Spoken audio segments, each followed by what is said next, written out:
Hey everyone, welcome back to the shop. The night is quiet. The only sound is the low electric hum of the old fluorescent lamp hanging above the bench and that deep, familiar smell of dust, oil, and decades-old wood that never really leaves these walls. In front of me lies a relic, a massive early 2000s computer monitor, the kind with a thick glass screen and a plastic case heavier than some modern televisions. To almost anyone else, this thing is electronic waste, something to be tossed into a dumpster without a second thought. But when I look at it, I don't see junk. I see a perfect 250 millimeter disc of crystal clear acrylic that has been hidden from the world for 20 years, just waiting for the moment it gets to spin again. There's something almost sacred, almost meditative about rescuing objects the rest of the world has already written off. This monitor once sat on someone's desk while they sent their first nervous emails, watched grainy YouTube videos at 360p, laughed at stupid memes, maybe even edited their wedding photos. It was part of countless small human moments, and now every circuit board, every screw, every tired capacitor inside it is dead, except this one piece of acrylic that is still flawless. Tonight, that forgotten piece becomes the heart of a real workshop machine, a disc sander that will quietly, faithfully smooth wood long after both it and I are gone. We're not building this because I can't afford a factory-made sander. We're building it because only when you take trash in your hands, cut it, weld it, balance it, and finally hear it roar to life, do you truly understand what a tool actually is. A tool is not a product. A tool is a conversation between you, the material, and time itself.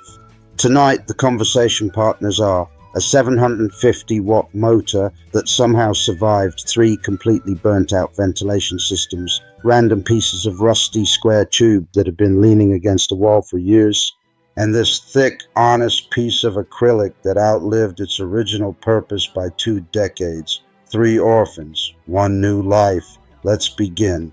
Disassembling an old monitor always feels like performing an autopsy on a small slice of history. You remove screw after screw, the plastic creaks and sighs like it's reluctant to give up its secrets, and finally you lift away the shroud. And there it is, 8 millimeters of perfectly clear acrylic, untouched by scratches, untouched by sunlight for 20 years. I run my finger across the surface and it's cold, almost icy, but completely brutally honest. This material never pretended to be anything it wasn't. It just waited, cutting a perfect 250 millimeter circle without a CNC or a laser is an act of pure trust.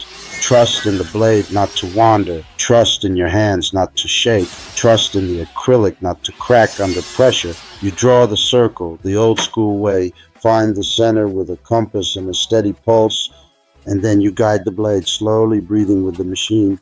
When the disc finally drops free, it lands on the bench with a soft, satisfying thud, the exact sound something makes when it is born for the second time.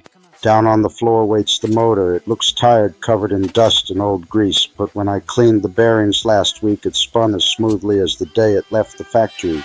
750 watts, 2800 RPM, raw, uncomplicated power. Enough to turn impatience into dust in seconds. I build the frame from 20 by 20 square tube that has been rusting peacefully behind the garage since who knows when.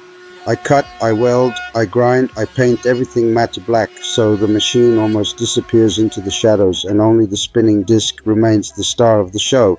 Every extra gram, every unnecessary bracket I leave out. The secret to any good homemade tool is ruthless minimalism. Include nothing that doesn't have a reason to exist. Less is never lazy when it's honest. The work table is made from another piece of acrylic, thinner this time, almost delicate, but still strong enough to take real punishment. I cut a precise slot so the disc can rise through it like the moon through clouds.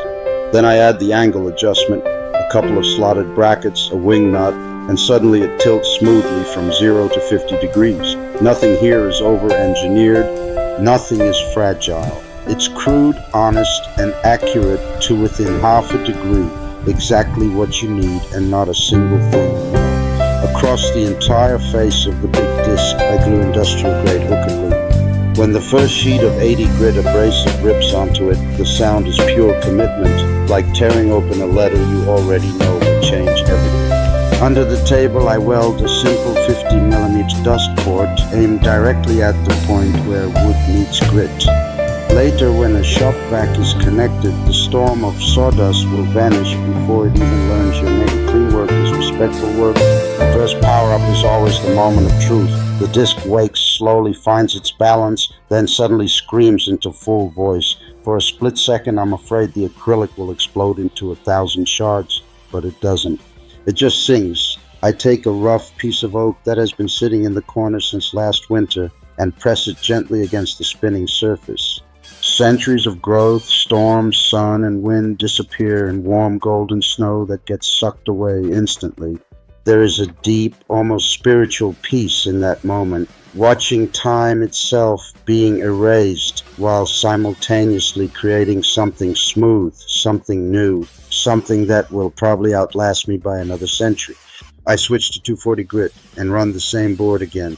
One more pass and the surface feels softer than skin, warmer than skin, alive in a way no piece of fresh lumber ever feels. This machine doesn't simply remove material. It removes noise from life. It removes hurry. It removes every excuse we ever had for doing things halfway. Real smoothness is never an accident. It is thousands and thousands of tiny, deliberate